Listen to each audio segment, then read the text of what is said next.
Jake Foster, a seasoned Navy SEAL with countless missions under his belt, was no stranger to the fragility of life. He had seen death claim comrades and adversaries alike, yet he always believed himself untouchable. Each mission felt like a tightrope walk over the abyss, but Jake had honed his balance so precisely that falling seemed impossible, until one mission in the unforgiving Afghan mountains shattered that illusion. Before we start, smash the like and subscribe buttons for more updates.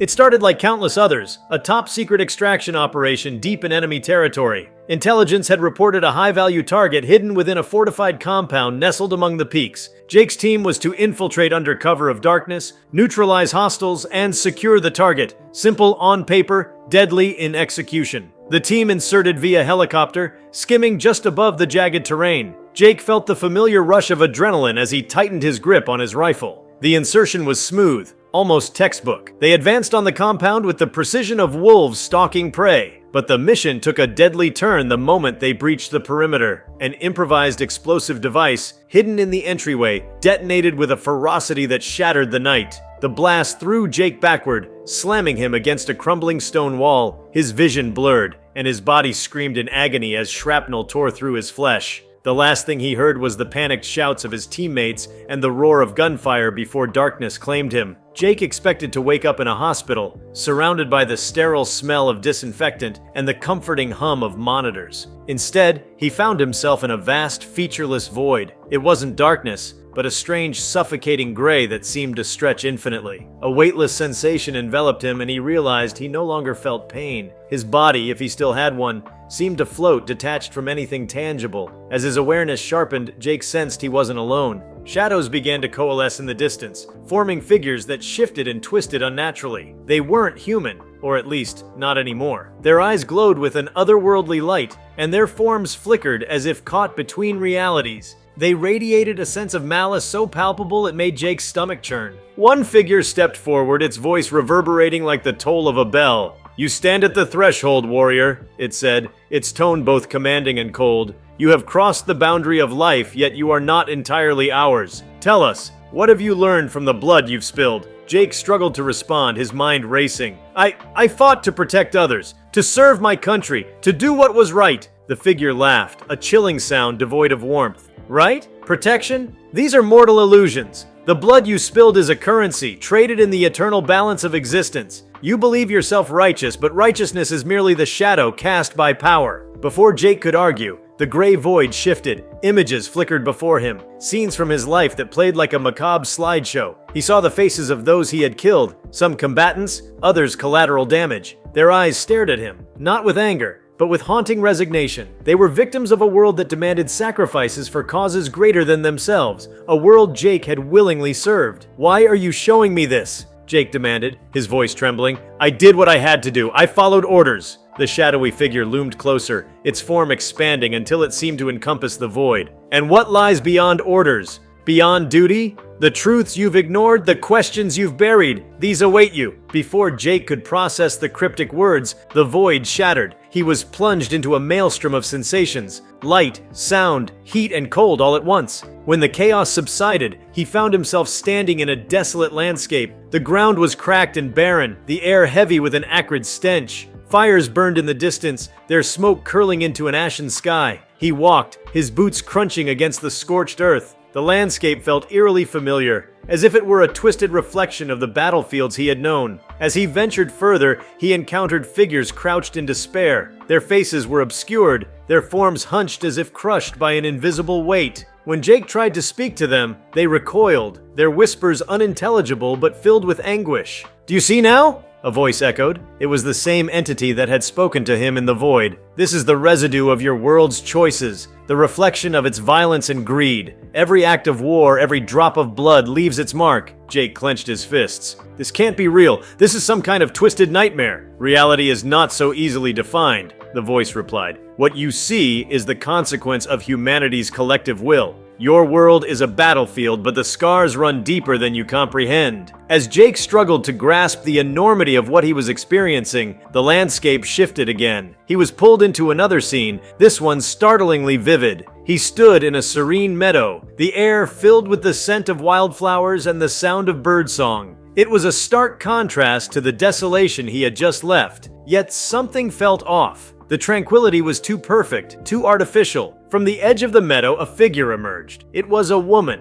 her face radiant with a warmth that made Jake's chest ache. He recognized her instantly. Sarah, his wife. She had died years ago, taken by a car accident while he was deployed overseas. The sight of her now, so alive and vibrant, left him speechless. "Jake," she said, her voice like a melody he had forgotten. "You shouldn't be here." Tears welled in his eyes as he reached for her. "Sarah, is it really you?" She smiled, but there was sadness in her gaze. "What you see is a reflection, a fragment of your longing. I am a part of you, Jake, but I am not whole. You've carried my memory like a wound, and it has shaped the man you've become." Jake's knees buckled, and he sank to the ground. "I've missed you so much. I thought I could protect everything, but I couldn't even save you." Sarah knelt beside him, placing a hand on his cheek. "It wasn't your fault, but your pain has driven you, blinded you to truths that were always there. You must let go of the weight you carry, Jake, or it will consume you." Before he could respond, the meadow dissolved. Jake found himself hurtling through a cascade of memories, both his own and those of others. He saw children orphaned by war,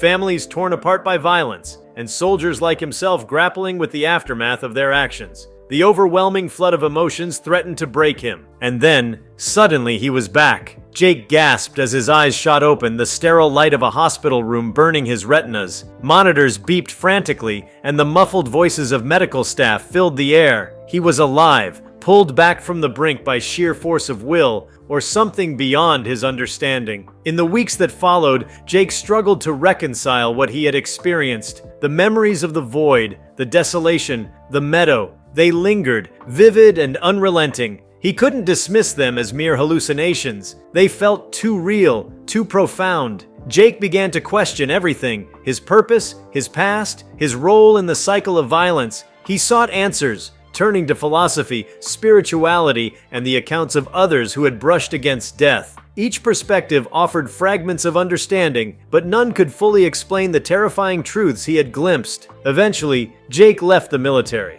The man who returned from death was not the same one who had gone to war. He dedicated his life to uncovering the roots of conflict, striving to heal rather than harm. Through his journey, he found solace in helping others, veterans struggling with trauma, communities rebuilding after devastation, and those seeking to make sense of life's deeper questions. Though he never fully escaped the shadows of his experience, Jake came to see them not as a curse, but as a reminder. They were a testament to the complexity of existence, a call to confront the darkness within and strive for the light. In facing the terrifying truths of the afterlife, Jake discovered the power to reshape his own life, and perhaps to leave the world a little less scarred than he found it. Jake's new life was far from easy. Every step forward felt like a fight against the tide, not just against the external forces of the world, but also against the storm inside his own mind. Nightmares haunted his sleep. He'd wake, drenched in sweat, gasping for air as the faces of those he had killed stared back at him, silent yet accusatory. These weren't just nameless adversaries, they were the collateral damage he had once ignored, the lives he had unknowingly destroyed while pursuing the mission. But alongside the nightmares, there was something else.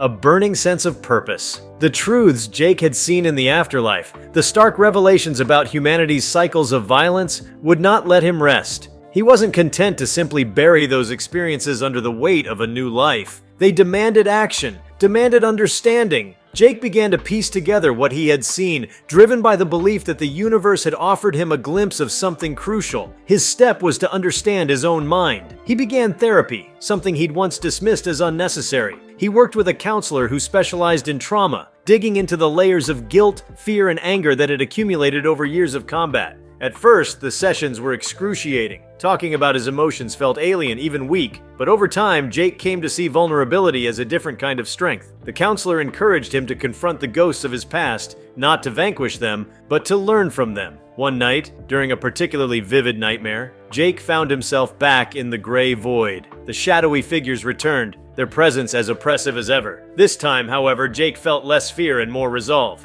"Why do you haunt me?" he demanded. The largest of the figures stepped forward, its form flickering like static. "We do not haunt," it replied. "We are echoes, fragments of what was and what could be." "What do you want from me?" Jake pressed, his voice steady. "You already know," the figure said. "You have been shown the truth. Now you must act upon it. When Jake awoke, the message lingered. He realized that his healing was only the beginning. To truly honor what he had seen, he needed to address the larger systems that perpetuated the cycles of war and destruction he had once been a part of. Jake began researching. He dove into history, philosophy, and global politics, trying to understand the roots of human conflict. He studied the causes of war, the economic incentives behind it, and the ways in which societies glorified violence while ignoring its consequences. The more he learned, the more disillusioned he became with the structures he had once served unquestioningly. Yet he also found hope in the stories of those who had fought for peace, those who had challenged the status quo and worked to create a better world. Through his research,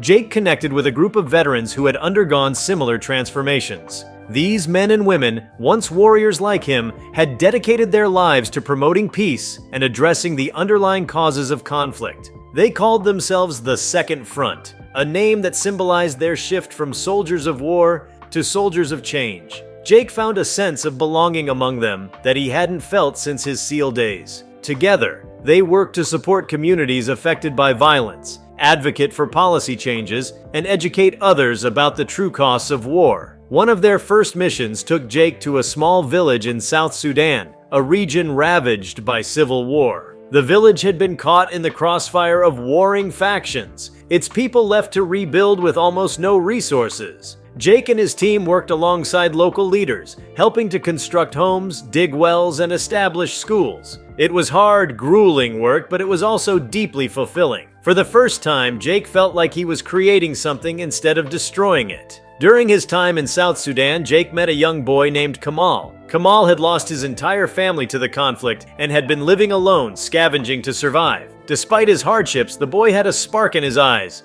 a determination that reminded Jake of his younger self. Jake took Kamal under his wing, teaching him basic survival skills and encouraging him to dream beyond the confines of his current reality. The bond they formed became a source of healing for Jake, a reminder that even in the darkest places, there was potential for light. Yet Jake's journey wasn't without setbacks. His outspoken criticism of the military-industrial complex and his calls for systemic change made him a target for backlash. Former colleagues accused him of betraying his country, and powerful figures sought to discredit him. Jake knew the risks of speaking out, but he refused to stay silent. The truths he had seen in the afterlife demanded that he push forward no matter the cost. One night, while preparing a speech for a peace conference, Jake received an unexpected visitor. It was Commander Bennett, his former superior officer, a man Jake had once respected deeply, but who now represented the very system he sought to challenge. "You've made quite a name for yourself," Bennett said, his tone a mixture of admiration and reproach. Jake set down his notes. "Didn't expect to see you here, Commander." "Neither did I," Bennett admitted, "but I needed to see for myself. You've gone from being one of the best operators I've ever known to this." He gestured vaguely, his meaning clear. "This," Jake said firmly, "is me trying to fix the damage we've done. The damage I've done." Bennett's expression hardened. "You think you're fixing it by undermining everything we stand for? You were a SEAL, Jake. You swore an oath." "I swore an oath to protect," Jake countered, "not to perpetuate endless cycles of violence." The conversation ended in a stalemate, but it solidified Jake's resolve. He realized that change wouldn't come easily, that the forces he was up against were deeply entrenched, but he also knew that he couldn't turn back. The truth he had seen in the afterlife wasn't just a warning, it was a call to action. Over the years, Jake's work expanded.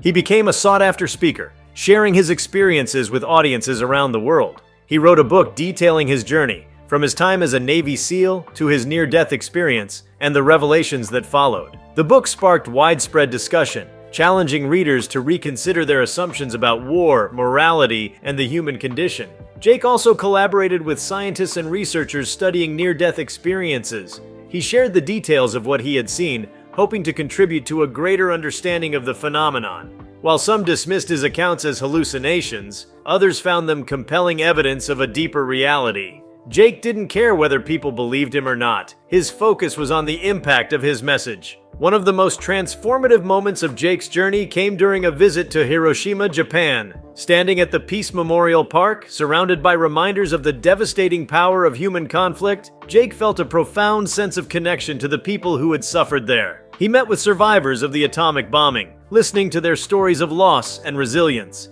Their courage inspired him to redouble his efforts, to keep fighting for a world where such horrors would never be repeated. As Jake's work gained traction, he began to see the ripple effects of his efforts. Former soldiers reached out to thank him for giving voice to their struggles. Communities affected by violence found hope in the programs he helped create. And policymakers, though slow to change, began to take notice of the growing movement for peace and accountability. Through it all, Jake remained humble. He knew he wasn't a savior, just a man trying to make amends. The truths he had seen in the afterlife were a constant reminder of the stakes, a reminder that every action mattered. In his quieter moments, Jake often thought of Sarah. He wondered if she would be proud of the man he had become, if she would understand the path he had chosen. He carried her memory with him, not as a burden, but as a source of strength. She had been his anchor in life, and in a way, she still was. Years passed, and Jake continued his work, never losing sight of the lessons he had learned. He knew that the road to change was long and fraught with obstacles, but he also knew that it was worth walking.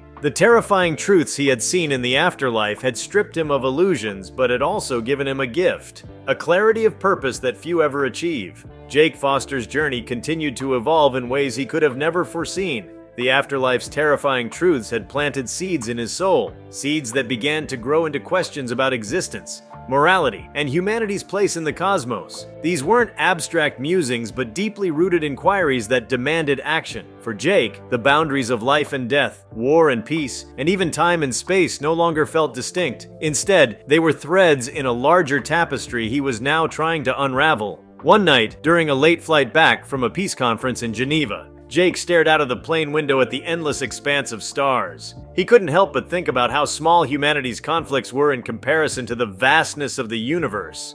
If the truths he'd seen in the afterlife were real, then humanity's obsession with war, power, and dominance was not just tragic but absurd. It was like children fighting over grains of sand on an infinite beach. Jake's thoughts spiraled further when he began studying ancient philosophies and spiritual traditions. He was particularly drawn to texts that explored the duality of human nature, the capacity for both great good and unimaginable evil. He found resonance in the writings of Buddhist monks who spoke of samsara, the cycle of suffering, and in the words of indigenous wisdom keepers who emphasized humanity's connection to the earth. Across cultures and epochs, Jake saw echoes of the truths he had glimpsed in the afterlife. That existence was not just a linear progression from birth to death, but part of a larger, more intricate system. To deepen his understanding, Jake sought out mentors, people who had spent their lives wrestling with similar questions. One of these mentors was a man named Dr. Rajesh Venkataraman, a philosopher and quantum physicist whose groundbreaking work explored the intersection of consciousness and reality. When Jake first approached him, Rajesh was skeptical. "Another soldier looking for absolution?" he asked with a wry smile. But as Jake shared his experiences and the visions that had haunted him since his near-death experience,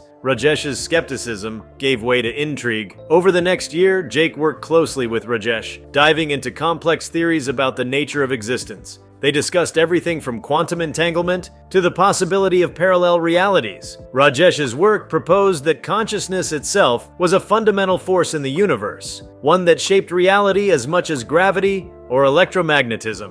Jake couldn't help but wonder if the shadowy figures and haunting landscapes he had seen in the afterlife were manifestations of this idea, projections of collective human consciousness. While Jake's intellectual journey was rewarding, it also deepened his sense of responsibility. If consciousness was a force that shaped reality, then humanity's collective focus on violence, greed, and division was like a self-fulfilling prophecy. The scars of war weren't just physical. They left imprints on the very fabric of existence. Jake realized that healing those wounds required more than policy changes or humanitarian efforts. It demanded a fundamental shift in how people thought, felt, and acted. Jake's next step was to translate these abstract ideas into action. He began working with educators and community leaders to develop programs that focused on empathy and emotional intelligence. One such program, called Pathways to Peace, brought together children from conflict zones, Palestinian and Israeli, Kurdish and Turkish, Indian and Pakistani, to learn about each other's cultures and perspectives. Jake believed that if the next generation could break free from the cycles of hatred and mistrust, the world might have a chance to change. The program wasn't without challenges. Some parents resisted, fearing that exposing their children to the enemy would weaken their resolve. Others accused Jake and his team of naivety, insisting that centuries-old conflicts couldn't be solved with workshops and field trips. But Jake persisted, driven by the memory of Kamal, the South Sudanese boy he had mentored. He knew that children carried the potential for transformation in ways adults often could not. The sight of these children laughing, playing, and forming friendships across divides gave Jake hope that his efforts were not in vain. As Jake's initiatives expanded, he found himself increasingly in demand as a speaker and thought leader. Invitations poured in from universities, think tanks, and even governments seeking advice on conflict resolution. Despite his growing influence, Jake remained wary of the spotlight. He often felt like an imposter, a man haunted by his own failings who was now being hailed as a hero. But he reminded himself that humility was part of the journey. His role wasn't to be a savior, but a catalyst, someone who could inspire others to take up the mantle of change. One of the most significant turning points in Jake's journey came when he was invited to address the United Nations General Assembly. The honor was overwhelming, but Jake saw it as an opportunity to challenge the world's leaders in a way few dared. Standing before representatives from nearly every nation, he spoke not about politics or military strategy, but about the interconnectedness of all life. Humanity is at a crossroads, Jake said, his voice steady yet impassioned. We have the power to destroy ourselves 1,000 times over, or we can choose to rewrite the story of our existence. The choice isn't just about survival, it's about meaning, about who we are and who we want to become. His speech was met with a mixture of applause and skepticism. Some delegates dismissed his message as idealistic, while others found themselves deeply moved. In the days that followed, Jake received messages from diplomats, activists, and ordinary citizens inspired by his words. While it was impossible to know how much of an impact his speech would ultimately have, Jake felt that he had planted another seed. As his work continued, Jake began exploring the intersection of art and healing. He collaborated with musicians, filmmakers, and writers to create projects that captured the essence of his message. One such project was a documentary titled Beyond the Threshold, which chronicled his near-death experience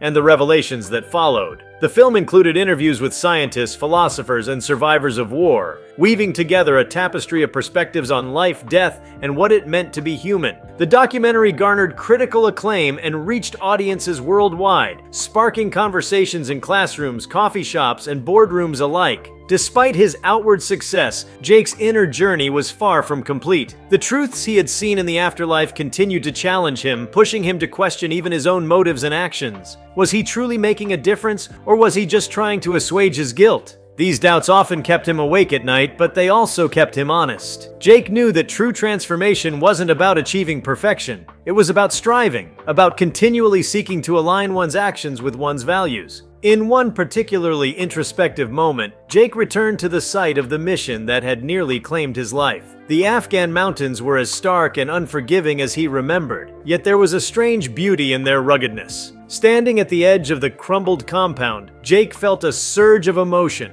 Grief for the lives lost, gratitude for the second chance he had been given, and a deep sense of resolve to honor that chance. He knelt down, placed his hand on the earth, and whispered a silent promise to the universe. He would not waste the time he had left. Over the years, Jake's influence continued to grow. His work inspired a new generation of leaders, activists, and thinkers who were committed to building a more compassionate and equitable world. He watched with pride as former students of the Pathways to Peace program took up roles in their own communities, spreading the lessons they had learned. Jake also saw signs of progress on a larger scale: ceasefires that held, policies that prioritized education and healthcare over military spending, and grassroots movements that challenged systems of oppression. As he entered the later years of his life, Jake often reflected on the extraordinary path he had walked. He thought about the man he had been before his near-death experience, a soldier defined by his mission, blind to the broader consequences of his actions. And he thought about the man he had become, a flawed but determined individual who had dared to confront the terrifying truths of existence and use them as a force for good. As he lay on his deathbed, surrounded by friends, family, and the countless lives he had touched, Jake felt a profound sense of peace. He didn't fear what lay beyond the threshold this time. He had faced it once before and come back stronger. Now, as he closed his eyes and took his final breath, he knew that his story was far from over. It would live on in the people he had inspired, in the seeds of change he had planted, and in the infinite tapestry of existence he had come to understand. As Jake drifted into the final moments of his life, the world around him seemed to fade, and in its place came an overwhelming stillness. But this stillness wasn't emptiness. It was rich and alive, as though every fragment of his existence had converged into a single point of awareness. Jake felt the weight of his years dissolve, replaced by a profound clarity, a sense of belonging to something far greater than himself. He saw faces, some familiar, others unknown, yet they all felt connected to him. These were the lives he had touched, the people who had walked beside him, and even those who had opposed him. Their presence carried no judgment, only a deep sense of understanding. It was as if the boundaries of individuality had softened, revealing the shared humanity that underpinned everything. A sensation of movement began to stir within the stillness. Jake found himself not in the terrifying gray void of his near-death experience, but in a luminous expanse of light and warmth. The light didn't blind. Instead, it revealed. Jake could see threads of energy stretching infinitely in all directions, each one pulsating with vibrant colors. He realized these threads were lives, every human life, past, present, and future, interwoven into a vast, incomprehensible network. Each thread hummed with its own unique resonance, and together they formed a symphony so beautiful it brought tears to his eyes. Jake understood now what the shadowy figures in the afterlife had tried to convey. Life wasn't about individual triumphs or failures, but about the collective impact of every choice, every action, every connection. The universe was not divided into winners and losers, victims and victors. It was a living, breathing organism, and humanity was a vital part of it. He felt the presence of Sarah not as a singular entity, but as an essence, a part of this luminous web. Her warmth enveloped him, and he realized that she had never truly been gone. She had always been part of him, as he was part of her, and as they were both part of something infinite and eternal. In this place beyond time and space, Jake also sensed the echoes of his former comrades, those who had fallen in battle, and those who had survived but carried scars both visible and unseen. Their spirits too seemed to hum with the symphony of existence, each contributing a unique note to the larger melody. Jake felt a deep forgiveness radiating from these echoes, not only for him but for themselves and for the world they had known. It was as though the pain and suffering they had endured had been transmuted into wisdom, their struggles woven into the tapestry of existence as threads of resilience and growth. As Jake's awareness began to dissolve into the light, he felt no fear, no regret, only a profound gratitude for the life he had lived and the truths he had uncovered. He realized that his story, like every story, was a vital thread in the fabric of existence. And as his final thought coalesced into being, it wasn't about war or peace, life or death, but a single enduring truth. We are all connected, and in that connection lies the essence of what it means to exist. If you like this video, please give it a like and subscribe to our channel. Also, leave your comments below and tell us, what are your thoughts on a Navy SEAL returning from death? We want to hear from you. Thank you for watching, and see you next time.